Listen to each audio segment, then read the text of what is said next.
चलना है इन पद चिन्हों पर तो चलो विवेकानंद से, और बनना है यदि किसी के जैसा, बनना है यदि किसी के जैसा तो बनो विवेकानंद से, बनो विवेकानंद से। सुप्रभात। आज के इस पावन अवसर पर इस सभा सदन में पधारे हुए सभी श्रोताओं को मेरा सहृदय मैं सक्षम दुबे कक्षा 11वीं का छात्र आज आप सभी के समक्ष एक ऐसे युवा सन्यासी के व्यक्तित्व के बारे में बताने वाला हूँ जिसे किसी भी भौगोलिक सीमा में नहीं बांधा जा सकता है। एक ऐसे युवा के बारे में बताने वाला हूँ जिसने अपनी वाणी से पूरे विश्व को मोहित किया था। जी हाँ, मैं बात कर रहा हूँ चिर युवा स्वामी विवेकानंद जी की। उन्हीं स्वामी विवेकानंद जी की जिन्होंने 11 सितंबर सन 1893 को शिकागो में हुई धर्म सभा सम्मेलन में हिंदू जाति को अपनी मर्यादा का बोध कराया था।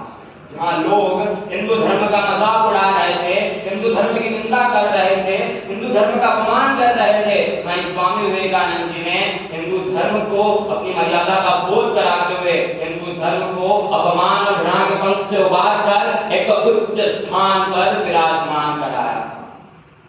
जहाँ धर्म पर विचार और विमर्श करने का मौका था, वहीं खुद को बड़ा और दूसरों को छोटा समझने वाले पश्चिमी संस्कृति के लोग स्वामी विवेकानंद जी का लाखों विद्वानों के बीच में मजाक उड़ा रहे थे। उन्हीं विवेकानंद जी का मजाक बना रहे थे जिनके मस्तक पर ज्ञान का तेज तो था, परंतु अहंकार का नाम और निशान पर। भारत को तीसरी दुनिया समझने वाले लोग कहते हैं कि भारत बहुत बड़ी बड़ी बातें करता है, जो बात बात पर वो उपनिषद और वेदों का ज्ञान बोलकर बैठ जाता है, खुद को इसकी सबसे प्राचीनतम सभ्यता बताता है, और जब आज बात मुकाबले की आई तो लकड़ी के सिपाही को जंग लड़ने के लिए भेज दिया। परंतु यह सारी बात सुनने के बावजूद भी स्वामी विवेकानंद मौन बैठे और अलग अलग धर्म के गुरुओं को सुनते रहे। जब विश्व धर्म संसद में विवेकानंद जी का नाम पुकारा गया तो मंच की तरफ बढ़ने लगे। इस समय उनकी उम्र महज 30 वर्ष की होगी। इस प्रसंग को कुछ पंक्तियों के माध्यम से बताना चाहूंगा कि 30 वर्ष का ज्योति पुंज था, ज्ञान पुष्प का सुरभि कुंज था। 30 वर्ष का ज्योति पुंज था, ज्ञान पुष्प का सुरभि कुंज था। मस्तक पर वो अरुणिम रेखा, चकित रह गया जिसने देखा। मस्तक पर वो अरुणिम रेखा, चकित रह गया जिसने देखा। और शब्द सुदर्शनधारी था वो, शब्द सुदर्शनधारी था वो, देवदूत अवतारी था वो, देवदूत अवतारी था वो। जब स्वामी विवेकानंद जी मंच की तरफ बढ़ने लगे तो वह अकेले मंच पर नहीं गए, बल्कि उनके साथ भारत देश की सभ्यता और संस्कृति भी मंच तक जा पहुंची। वहां सभी बैठे लोग था सोच रहे थे कि इतने बड़े बड़े धर्म गुरुओं और धर्म विद्वानों के बाद 30 साल का भंगाधारी युवा बालक हिंदू धर्म की, सनातन धर्म की श्रेष्ठता सिद्ध कर पाएगा।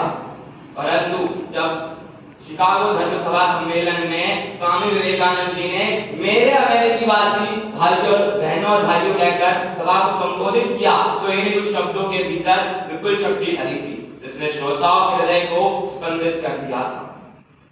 स्वामी जी के उस संबोधन को सुनने के बाद वहां बैठे सैकड़ों नर नारी खड़े होकर उनके लिए प्रचंड तालियों की गड़गड़ाहट करने लगे। जहाँ अन्य वक्ता प्रचलित प्रथा के अनुसार श्रोताओं को संबोधित कर रहे थे, वहीं विवेकानंद जी ने बहनों और भाइयों कहकर मानव जाति को संबोधित किया था। विवेकानंद जी के उस संबोधन में ध्यान से सुनिएगा इस बात को कि विवेकानंद जी के उस संबोधन में विश्व भ्रातृत्व का बीज, विश्व मानवता की झंकार, वैदिक ऋषि की वाणी और सब कुछ निहित होता था। विवेकानंद जी कहते हैं कि हम सभी उसी परमपिता की संतान हैं और हम भाई भाई हैं, इसलिए हम सभी को आपस में भाईचारे के साथ रहते हुए मानव जाति की उन्नति कराना चाहिए और ना लड़ते हुए प्रेम से रहते हुए सभी को साथ में मिलकर उन्नति करना चाहिए। विवेकानंद जी का जब भाषण शुरू हुआ तो उनका विषय हिंदू धर्म के प्राचीन सभ्यता और विचार का था, पर जब उनका भाषण समाप्त हुआ तो आधुनिक हिंदू धर्म की सृष्टि हो चुकी थी। इस घटना को बताने का मेरा यह उद्देश्य है कि एक युवा, एक आदर्श युवा कैसे बन सकता है। एक युवा एक आदर्श युवा तभी बन सकता है जब वह परिश्रमी हो, साहसी हो, परोपकारी हो, निडर हो, जो सत्य के मार्ग पर चलता हो, आत्मविश्वास पूर्ण हो, ईश्वर पर विश्वास करता हो, जाति धर्म के ऊपर हो रहे भेदभाव की निंदा करता हो और सबसे महत्वपूर्ण वो केवल और केवल अपने लक्ष्य की तरफ बढ़ता जाता हो। जो युवा अपने लक्ष्य की प्राप्ति के मार्ग में आने वाली सभी बाधाओं, सभी समस्याओं, सभी मुसीबतों को पार करते हुए अपने लक्ष्य की प्राप्ति करता है, वही आगे चलकर एक आदर्श युवा बनता है और अपने देश की स्थिति बदल देता है। अब मैं अपने भाषण की अंतिम कड़ी की ओर आगे बढ़ते हुए इतना ही कहना चाहूंगा कि अगर आज की युवा पीढ़ी विवेकानंद जी के विचारों को अपने जीवन में अपनाएगी तो निश्चित ही वो अपने जीवन में सफलता प्राप्त कर लेगी। परंतु आज की युवा पीढ़ी के तो क्या ही कहने हैं। आज की युवा पीढ़ी परिश्रम का मार्ग छोड़कर अल्प मार्ग की ओर बढ़ती जा रही है। आज की युवा पीढ़ी समय की रफ्तार से भी तेज असत्य बोलती जा रही है। वहाँ विवेकानंद जी का कहना था सत्य ही बलवान है, वहीं आज की युवा पीढ़ी तो कब सत्य बोलती है और कब असत्य बोलती है उन्हें नहीं मालूम पड़ता है। ईश्वर के प्रति विश्वास को छोड़िए, आज की युवा पीढ़ी में आत्मविश्वास की कमी आना भी आम बात होती जा रही है। मैं यही कहना चाहूंगा कि जिस प्रकार हथौड़े की मार लोहे का आकार बदल देती है, ठीक उसी प्रकार एक अच्छे विचार से एक चरित्रवान और आदर्श युवा का निर्माण हो सकता है। इसलिए मैं आप सभी से अनुरोध करूंगा कि अगर हम विवेकानंद जी के विचारों को अपने जीवन में अपनाएंगे, उनके मार्गदर्शन पर चलेंगे, तो दिन दूर नहीं होगा कि भारत का हर बच्चा विवेकानंद होगा, विवेकानंद। अब कुछ पंक्तियों के माध्यम से आज की युवा पीढ़ी को संदेश देते हुए मैं अपनी वाणी को विराम देना चाहूंगा।